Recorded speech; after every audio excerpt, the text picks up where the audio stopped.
Hello, listeners, and welcome to the revised edition of Chrontendo Episode 2. This is a completely new, re-recorded version of the old Episode 2, which, like all the early Chrontendo episodes, had some pretty terrible sound. This new edition hopes to fix the sound problems and bring the episode more in line with later episodes. We left off in June 1984, about 1 year into the life of the Famicom. Up to this point, every single Famicom release was published by Nintendo themselves. But by this point, the Famicom was very successful in Japan. Nintendo was trying to get the Famicom over to the US, and other companies were getting interested in a piece of the action. So in the second half of 1984, the first two third-party publishers join in. Hudson Soft, a Japanese developer of computer software, and Namco, the arcade giant. Obviously, Nintendo can't produce dozens of games a year themselves, so third-party interest is going to be the key to the success of the Famicom. Let's begin in July 1984.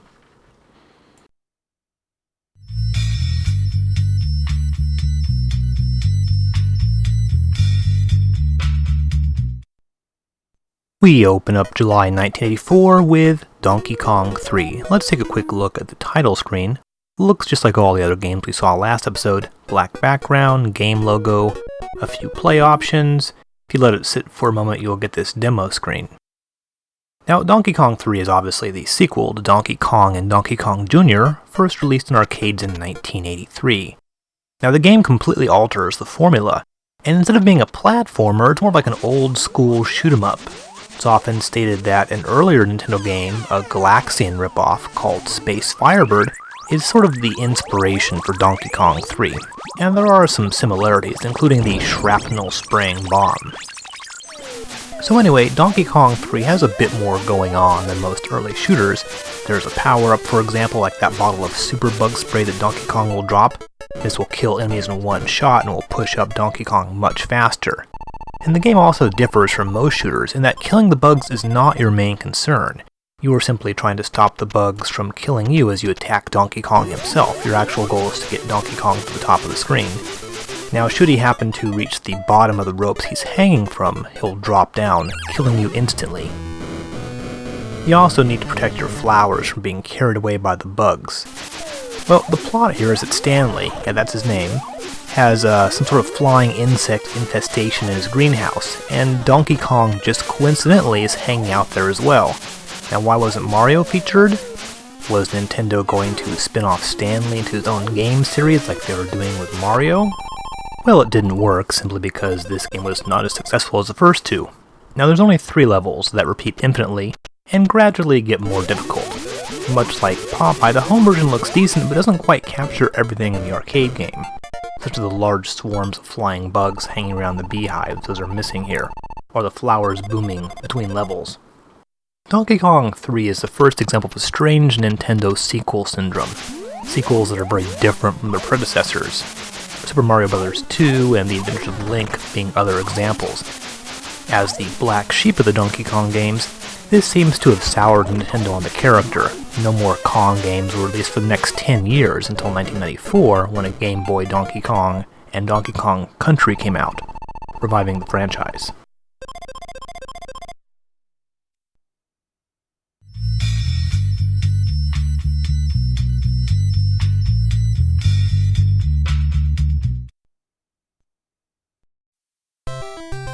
At last, we have the first Famicom game from a third-party publisher, Nuts and Milk by Hudson Soft, a name we'll encounter many times throughout Chrontendo.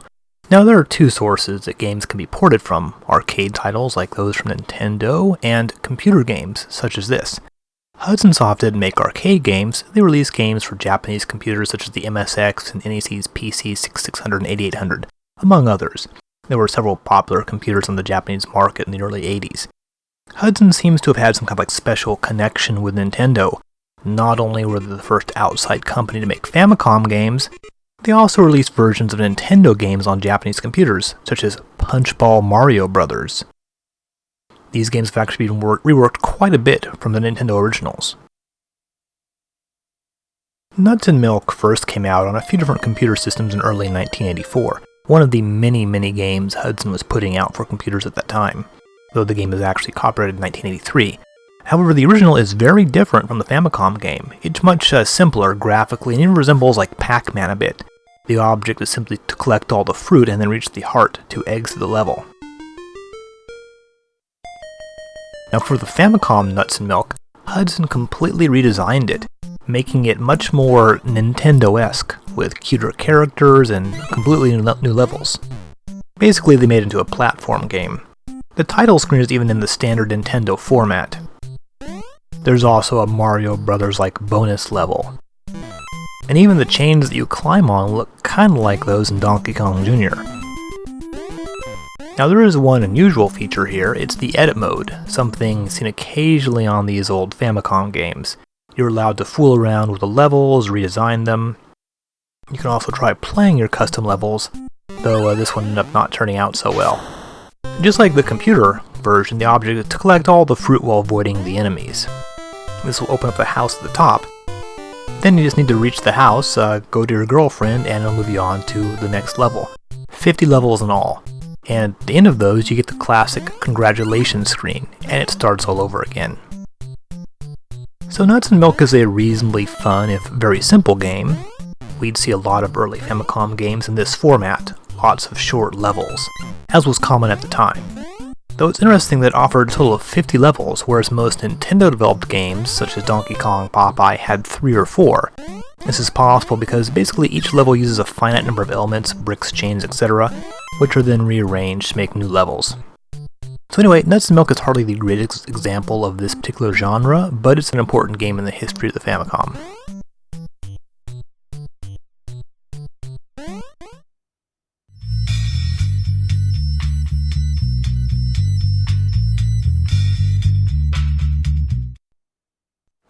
Very shortly after Nuts and Milk, Hudson Soft released their second Famicom game, Lode Runner. There's a nice original musical theme here. We've seen more than one Famicom game with virtually no music, so this is sort of a sign that Hudson's taking the Famicom pretty seriously. Remember that wall-to-wall music during video games wasn't really a given at the time. Now, this is a game you yourself may have played, since unlike Nuts and Milk, it was released in the US eventually. Though not by Hudson themselves, Lode Runner actually has a pretty long and twisty release history. Back in 1984, it was still a hot new computer game created by one guy, Doug Smith, and first released on the Apple II in 1983, published by Broderbund. It was a huge hit, and was ported to every system known to mankind. Now, in terms of Japan, it reached arcades in 1984, courtesy of Irem. Note that the featureless stick figures have been replaced with cavemen and a guy in like a futuristic-looking outfit. Irem would release several Lode Runner arcade games. Now, surprisingly, Hudson themselves were not responsible for the Japanese computer releases. Nope, System Soft, another Japanese software company, put out a number of versions, and Sony released this MSX version, which looks just like the original Apple computer game. So Hudson redesigned the entire look of the game themselves, though it uses some levels from the original. The simple stick figures were filled out. The protagonist looks pretty similar to the guy in Irem's game. He's wearing a space helmet that looks just like the other guys. But the bad guys, well, if they look familiar, that's because Hudson reused that exact same sprite for Bomberman. In fact, in the ending of the Japanese version of Bomberman, they tried to link the two games together by claiming Bomberman became the character in Lode Runner. So for those not familiar with Lode Runner, here's how it works. You run around collecting piles of gold, evading your pursuers. Your one weapon is the ability to dig a hole, which will temporarily trap one bad guy, or allow you to drop down through it to the level below. Once you've collected all the piles of gold, a ladder appears and you can escape the level. The levels then get harder, and then even harder. Upon release, the Hudson Lode Runner became a huge hit in Japan, selling over 1 million copies, and still remains, I believe, one of Hudson's best-selling games ever. Once the NES came out in the US, Broderbund themselves released Hudson's versions, though not until 1987. So here we have the beginning of a common occurrence, the US getting NES games sometimes a few years after the Japanese release. Another common occurrence, the Broderbund cover art depicts the game completely differently than Hudson's art. It's painted in what I call the young adult novel cover style of illustration, and makes Lode Runner himself look like an Indiana Jones kind of guy, whereas Hudson's box art is much more cartoony looking and features a super deformed protagonist. But probably the most notable of all the changes Hudson made was that the levels now take up multiple screens, thus the screen scrolls as you move, Now, Hogan's Alley used some basic horizontal scrolling, but Lode Runner is really the first game in which for the Famicom, in which you control the scrolling by moving your on-screen avatar. As you get about 1/4 of the screen length from the edge, your character suddenly stays still and the background begins moving. Side-scrolling is the foundation upon which many Famicom games are based, and Lode Runner was the first Famicom game to actually utilize it.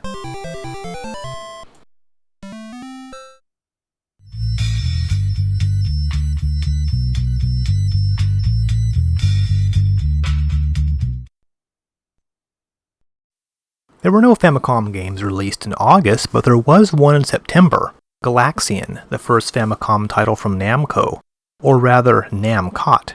Why does it say Namcot? Well, that was what Namco decided to call its home division, so all the Famicom games we see will show Namcot on the title screen. What does that name mean? Apparently no one at Namco can remember why they chose that name. Possibly it's a severely shortened Namco Home Entertainment. Now, I assume that most of you have heard of Galaxian. This was the game that sort of put Namco on the map when it was released back in 1979. It's essentially a souped-up clone of Space Invaders, only the aliens' behavior is a bit more complex. They'll fly down little squadrons and attack you. Also, Galaxian was the first arcade game to use multicolored sprites, so it was very impressive when it first hit arcades. Namco, short for Nakamura Entertainment, had been in the amusement business since the mid-1950s. In the middle of the 1970s, they began to switch from mechanical arcade games to video games, and they became about the biggest arcade manufacturer in existence after the enormous success of Pac-Man. Well, I guess the Famicom Galaxian looks pretty good. The graphics of the original were pretty simple. Everything in the arcade game is here, yet the home version feels a little different somehow. It seems easier for your shots to pass between the rows of aliens. It just sort of plays a little bit differently, though it's very subtle. Other than that, there's really not much to say beyond what you're seeing in these videos. Now, you may have observed that Galaxian was never released in the United States. One rather odd fact, the US arm of Namco didn't have any sort of home entertainment division back in the 1980s. So despite their games being huge, Namco didn't publish any console games in the US until 1990. Now, I believe much of this had to do with Namco's general dislike of Nintendo, and in particular Nintendo of America's policies. So many Famicom Namco games didn't get US releases, or they were published by other companies.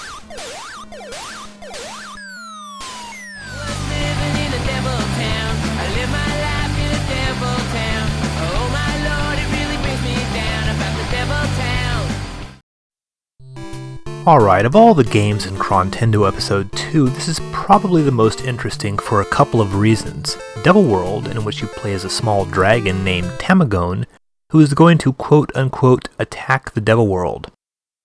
That is, he is presumably traveling to Hell in order to take on the devil face to face, because I guess that's what dragons do. So this is a Pac-Man style maze game, but a rather odd one. The object is to clear the screen of all the little dots, but there's a catch. You can only collect the dots if you're holding a cross. You need to pass over one of the crosses found in various parts of the maze, and then you can start picking up the dots, until the cross disappears after around 10 seconds or so. You'll then need to grab another cross. Thankfully, the crosses aren't like Pac-Man's power pellets. They don't disappear when you pick one up. You can collect as many crosses as you need from the same location. Also, the crosses have another use. You can breathe fire while holding one. This turns enemies into what appear to be a fried egg, or maybe a fried eyeball, which you then eat. Yeah, I said the game was kind of odd. Furthermore, the devil himself is causing you headaches while all this is going on. That's him up there at the top, dressed in fancy white gloves and some sort of red bikini underwear, constantly disco dancing while you run around the maze. Well, really, he's pointing in the direction that his minions will start turning the cranks and move the maze around. So not only do you need to deal with monsters in the maze, but also the maze walls are moving around which can trap and crush you. The second maze replaces the crosses and dots with 4 Bibles, which you need to collect and place in some sort of weird altar thing in the middle. Doing this will cause the devil to get all pissed and then turn into a bat and fly away. You then play a bonus level, or bonus box, as the game calls it. Then the same 2 levels repeat over and over again. So aside from its generally insane quality, Devil World is known as one of the few Shigeru Miyamoto games that never got a US release. It's incidentally the first game to team up Miyamoto with Takeshi Tezuka. The two would later go on to design such games as Super Mario Bros. And Legend of Zelda. Devil World also has music by Koji Kondo, so the Super Mario Dream Team is virtually in place in this game. Also, this is one of the rare Nintendo games which didn't meet Nintendo of America's standards due to religious content. All the devils, Bibles, and crosses obviously violated the rules which prohibited religious symbols in NES games. Many Japanese titles would not get a US release, but normally this is because Nintendo felt they would not appeal to American kids. Eventually, Devil World got a European release. Well, it's hardly a classic on the level of something like Super Mario Bros., but still it's a pretty high watermark for early Famicom original games.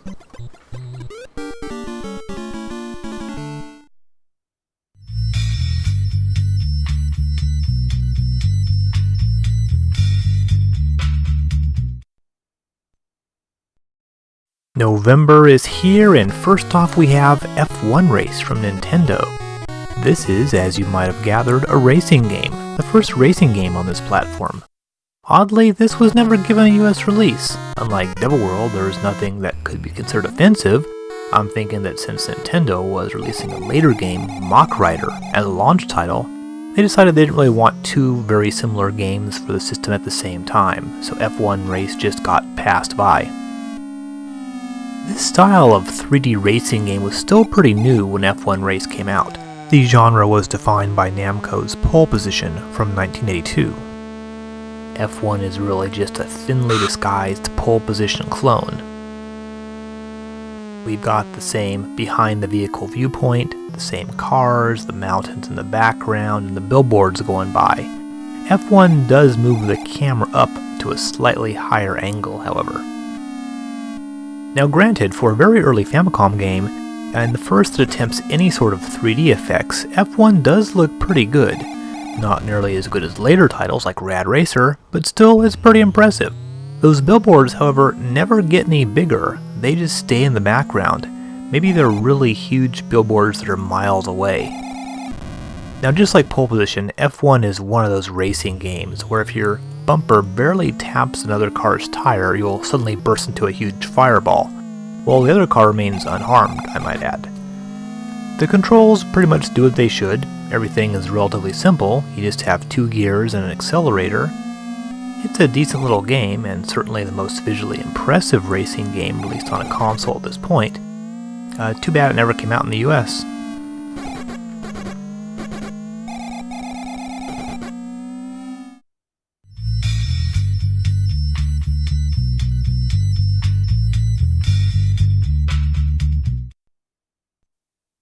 It's Namco again, and this time they bring us Pac-Man, their massive arcade hit from 1980. In fact, the most successful arcade game of all time. Pac-Man was a genuine pop culture phenomenon. You saw Pac-Man on everything. There were lines to play Pac-Man games in arcades. There was even a top 10 hit song about Pac-Man. Does Halo have its own hit song? No. The original game was designed by Toru Iwatani and was originally called Pac-Man in Japan. Though confusingly, it was supposedly inspired by the term paku paku, which refers to the sound of mouth flapping open and closed. So why do they call it Pac-Man when Pac-Man is closer to Paku? I don't know. Well, as we see here, the Famicom game is quite close to the arcade game, shockingly so as a matter of fact. For such a popular game, it had a pretty checkered history of ports. Let's take a look. The first and most despised is of course the Atari 2600 release from 1981. Nowadays everyone hates this, but back then people knew that a 2600 game wasn't going to look like the arcade game. It was the biggest selling console game at the time, 7 million copies. That's more than Sonic the Hedgehog, Legend of Zelda, or Gears of War, so it wasn't exactly a flop. Still, better versions came out pretty quickly, often by Atari themselves. The Atari 8-bit computer version has more rounded edges and a maze that is roughly equivalent to that in the arcades. Intellivision's 1983 version changes the layout of the maze a bit, but it has brighter colors, nice blues and yellows. And if you can stomach that horrible sounding musical theme, the Apple II version has a very accurate maze layout, but terrible colors, and not much in terms of sound effects. And then suddenly this. The sound is not perfect, but it feels a lot like the real Pac-Man. To an observer in 1984, this would be pretty amazing. The fact that you could finally, after 4 years, play a reasonable facsimile of Pac-Man right down to the intro screen. Unlike many earlier versions, Namco kept the arcade proportions of the maze and added a score and whatnot to the right-hand side, as opposed to stretching the maze out to fill the screen horizontally. The maze is actually a little squished horizontally. The 4 islands across the top are all the same size here. In the arcade version, the middle 2 are a little bit longer. And the controls aren't quite right. A few times I had difficulty making a turn, sort of like in the 2600 version, but with some practice I'm sure this could be overcome. Now, unlike Galaxian, this did get a US release by Namco in 1993. That's gotta be about the longest gap between a Japanese and US release of a particular game. By that time, Pac-Man was 13 years old and officially a retro game. And there was also a Tengen version, but that's a story for another day.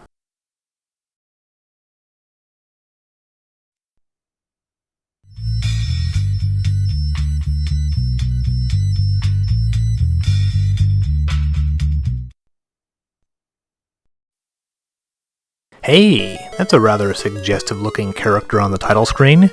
No, don't worry, this is not one of those kind of Mahjong games.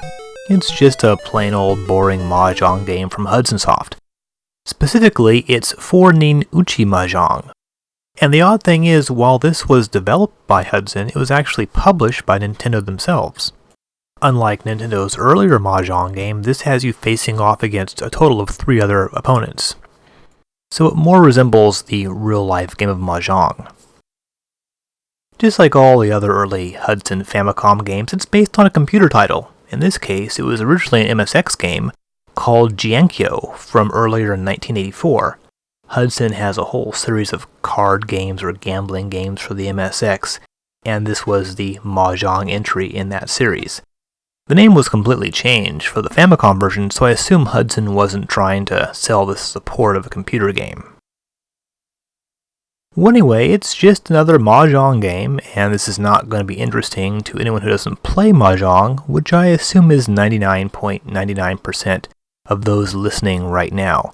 One little thing, hitting the select button shows the other player's hands. This seems sort of like cheating to me, but whatever.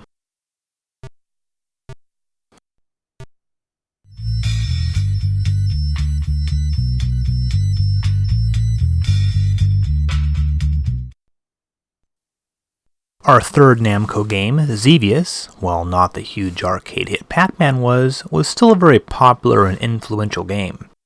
Just like Pac-Man, Namco tries to recreate the arcade title screen, not very successfully in this case. Unlike Hudson, Namco didn't try to copy the Nintendo-style title screen all the time. Also, their box art has its own style. They eschewed the simple cartoon art of Nintendo and Hudson games. If you look at the box art for today's Namco games, you'll notice something. They are sequentially numbered. Xevious, for example, has a large 3 in the left corner, this being their third Famicom game. I'm not sure why this caught on in Japan, but several other publishers did this as well. Maybe they were trying to appeal to the collector mentality. So here's the arcade Xevious, with its much fancier logo. The arcade game obviously had different colors and more detail, but overall the two games look quite a bit alike. The main difference is, unlike Pac-Man, Namco has expanded the game horizontally to fit the Famicom screen dimensions. Now, Xevious is the first shoot-'em-up for the Famicom. While Xevious, the arcade game, was not the first scrolling shoot-'em-up, it was the first to make a big impression. Xevious is one of those handful of games that pretty much defined a genre. Every vertical shoot-'em-up after this was based more or less on the Xevious formula. So you fly forward and shoot enemy ships before they shoot you. Really the same basic idea as Space Invaders or Galaxian, only now you have the ability to move in any direction, and enemies are constantly coming at you and will actually fly right past you if you don't shoot them down. You Ever wonder why the enemy crafts in these that you don't kill don't simply turn around and shoot you from behind? And where are all these guys headed to anyway? Apparently shooting you isn't their main priority. Also, Xevious threw in a nice detailed scrolling background to make it look like you were like flying over the surface of some planet. And I think this is part of the appeal. Unlike Galaxian, it looked like you were actually going somewhere. Maybe eventually you would reach your destination. It gave gamers more motivation to keep playing because they sort of want to see what was ahead.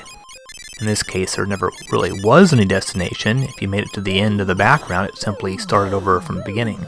Unlike later shoot-'em-ups, there's really no end to the story of Xevious. You just sort of fly around in a circle forever and ever. You have two weapons in Xevious, a laser for shooting down aircraft and a bomb for destroying surface enemies. The crosshairs are for targeting your bombs.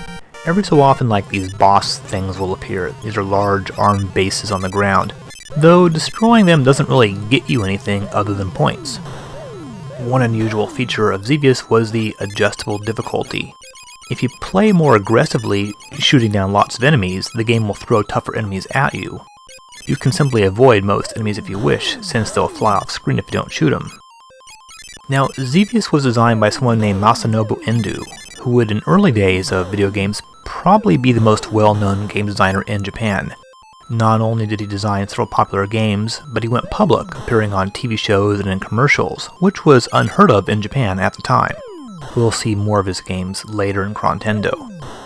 Xevious did eventually get a US release by Taxon in 1988. However, in Japan, it was one of Namco's most successful titles ever, selling over 1 million copies.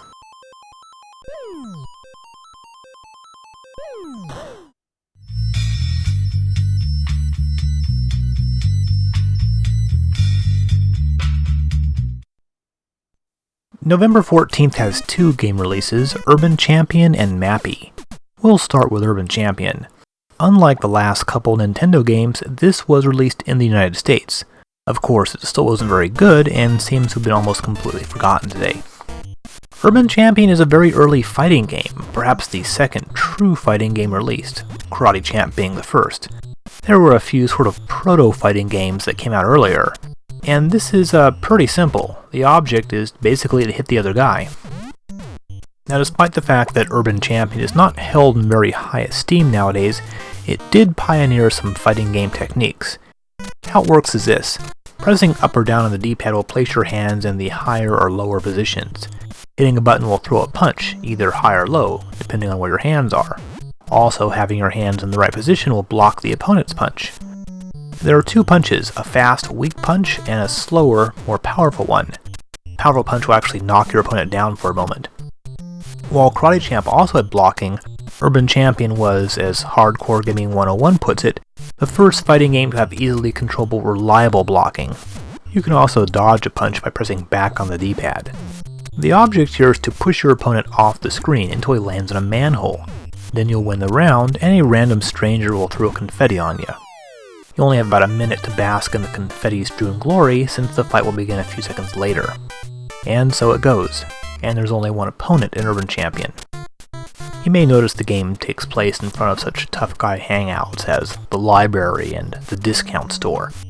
Now, there are some other aspects, however. Every so often a cop will roll by, and the fight will break up for a moment. When you move from screen to screen, your stamina and time will be reset. Stamina and time are not really that important, but if your stamina reaches 0, you'll be unable to fight for a moment, and if the time runs out, the cops will come and arrest the opponent with the lowest stamina. Why they only arrest the guy who's losing the fight, I don't know. So Urban Champion is sort of dull and repetitive and doesn't have many fancy features of modern day fighters like multiple characters, but it definitely has its place in the history of the fighting genre.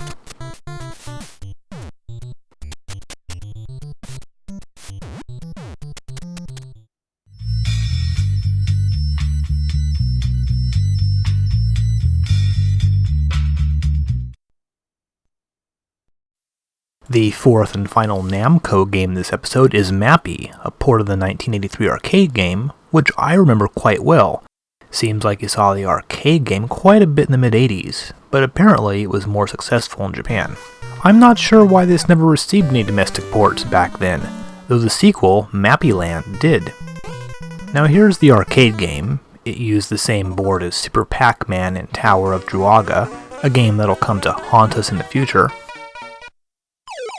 Cute little game, upbeat, old-timey music. You control a mouse, Mappy, who's trying to round up a bunch of goods that were stolen by a gang of cats. Alright, now here's the Famicom version. Looks quite similar, the main difference is the screen dimensions.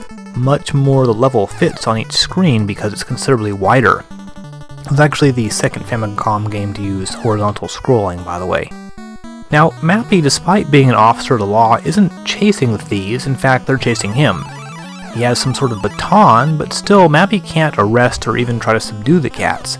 The only weapon he has are those glowing microwave doors. They shoot out a rather menacing electromagnetic wave when opened, and this will temporarily disable any of the cats. It will also push you back as well, so you have to be careful when you open those doors. I'm sure using such weapons on suspects is illegal in most countries. The goal here is to pick up all the stolen goods, TVs, copies of the Mona Lisa, that sort of thing. You get bonus rounds after every few levels. The name Mappy doesn't make much sense in English, but apparently Mappo is a Japanese slang term for a cop. Well, this is a pretty fun little game. If you've never played Mappy, I'd say give it a try.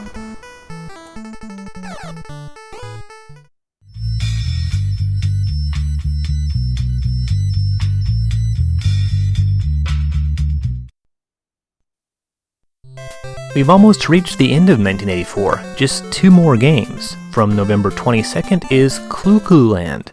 Much like Urban Champion, it's a game that is not so much remembered today. It's sort of a Pac-Man-like idea, only with no maze. Instead, the challenge comes from the sort of weird control scheme. Now, the odd-looking creature that you control is named Bubbles, and is apparently female. Not that you can tell. And the things that chase after you are, I guess, sea urchins. So here's the deal, all those dots, those are pegs that you can grab onto. You do this by hitting the D-pad to extend your claw. You will then revolve around the peg until you let go. This is how you change directions. The object is to find the hidden gold ingots. These are invisible until you pass over them. Once you've found every ingot, you've completed the level. Along the way, of course, you'll need to watch out for the urchins and also those black holes. There's one in the middle there. If you touch the black hole, you get sucked in and die.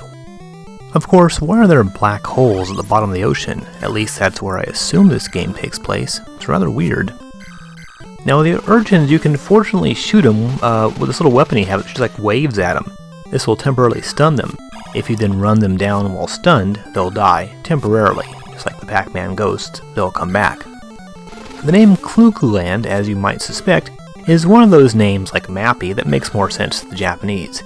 It's an English version of Kuru Kuru, Kuru being that horrible brain disease spread through cannibalism, so the main subject matter is actually pretty gruesome. Now, an alternate, though less interesting theory is that Kuru Kuru means, like something spinning around in Japanese. It's supposed to be the sound a spinning object makes. Now, the main challenge is the unusual method of controlling your character. You need to hit the D-pad in the direction that corresponds to which claw you want to stick out. If you're moving up or down, this means using the left or right on the D-pad. If you're traveling horizontally, then use up or down. Timing can be tricky, and I've missed a peg many times. Same with releasing from the peg. Doing so at the wrong time can send you headfirst into an urchin or a black hole. The game is really not that long, only 20 levels and a few bonus levels. It was released on the Famicom Disk System a few years down the road with a few gameplay changes. So Clu Clu Land along with Urban Champion are well-made games that really don't try to have what it takes to be considered to be a classic.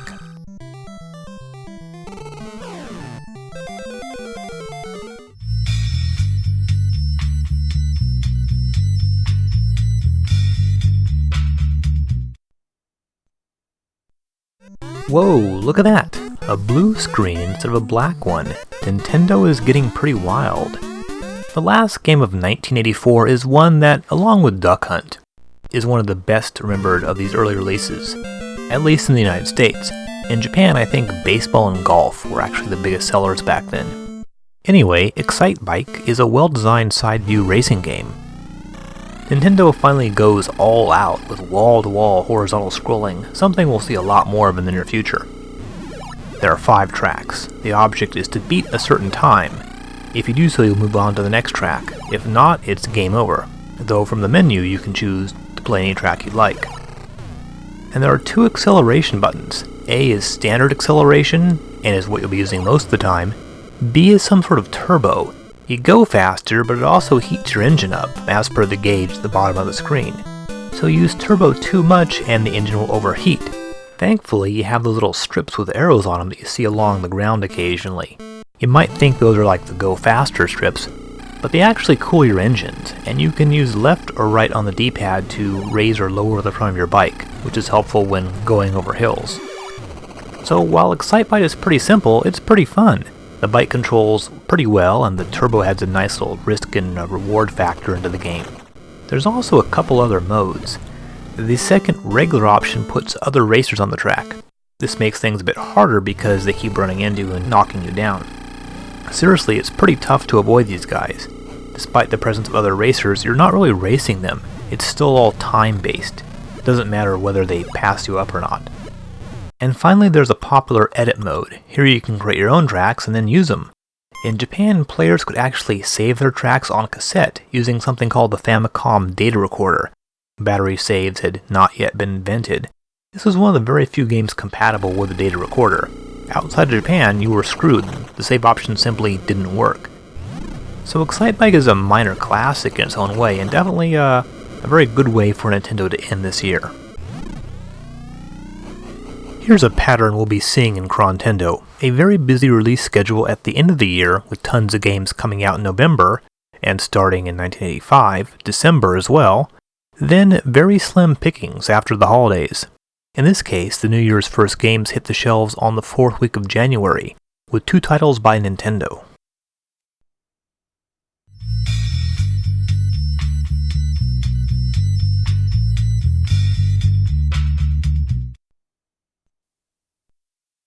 Okay, Nintendo's back to the standard black background here.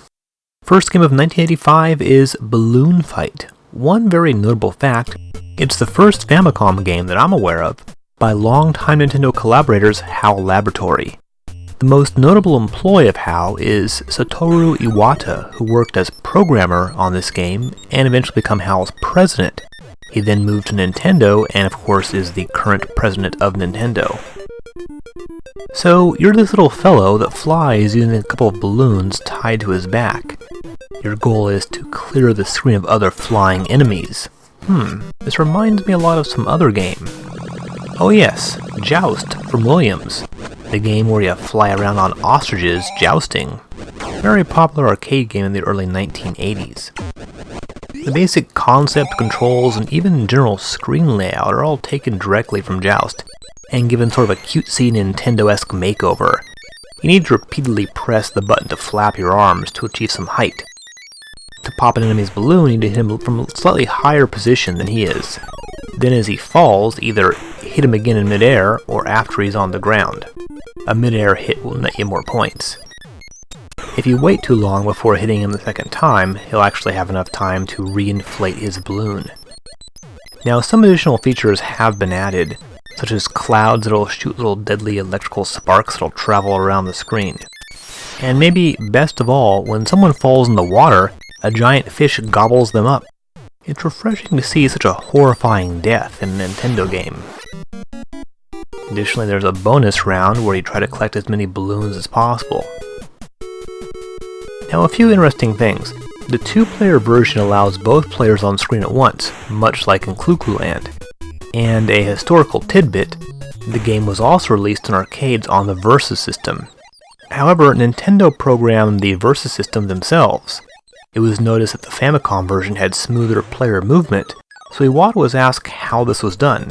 Iwata explained the technical trick, which Nintendo then utilized in later games like Super Mario Bros.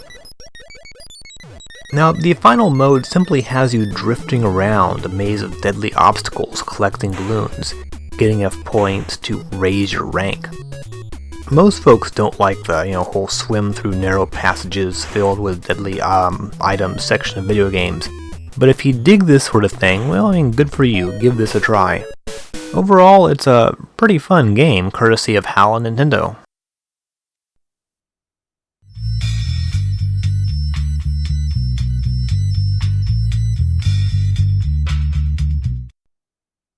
This is it, our last game of this episode. Ice Climber, the second of two games released in January 1985. Already the Famicom is a year and a half old. This was once again a US launch title and a game that a lot of people fondly remember. It's better than Clu Clu Land, I guess. So the plot, a condor has stolen your vegetables, and you, Popo the Eskimo, need to climb a series of mountains and get the veggies back. Now, why would a bird be stealing eggplants? And seriously, is Popo farming eggplants up there at the North Pole? This game makes no sense. Well, armed with only a hammer, Poco must club his way through an army of dangerous seals. Wait a second, you say, you club seals in this game? Well, only in the Japanese version. In the US version, the seals were replaced by these mutant sheep, which are supposed to be midget yeti or something. Since the hunting of things like seals, whales, and dolphins is not really considered to be cool in this country. Right, so you jump with one button and swing the hammer with the other. One issue pops up very quickly, the jumping. Popo can jump up pretty high, but doesn't move much horizontally. You need to have like a bit of a running jump when moving from platform to platform. Even worse, the edges of the platform are impossible to land on. You will fall right through them. I don't know if this was like a programming glitch or an intentional decision, but it gets tiring real quick. When I see Popo falling right through a solid platform over and over, it really angries up the blood. The bonus part of each level is a chance to earn some extra points. Collect vegetables, make your way to the top of the mountain, and grab the condor. You will then get a winner bonus. Hooray! Please note this was developed by Nintendo Research and Development 2, headed by Gunpei Yokoi. These were the same guys who made Kid Icarus. I guess someone over there has some sort of thing for eggplants. Now each of the 32 levels gets progressively trickier, with the usual moving platforms, conveyor belts, and so on. Deadly drops of ice will form on the ceiling and kill you when they fall. Same idea was reused in Zelda 2. I think Ice Climber would be a lot more fun for me if it were easier to land a jump. Of course, it's really not fair to criticize any sort of pre-Super Mario platforming games for not having Super Mario-style controls. In 1984, I suppose this game controlled pretty well. One other thing, what about the polar bear? The cover art shows a polar bear in sunglasses and a red Speedo. In fact, the crazy cover art makes it look sort of like Santa Claus is going to whack a polar bear in the nuts with a wooden mallet.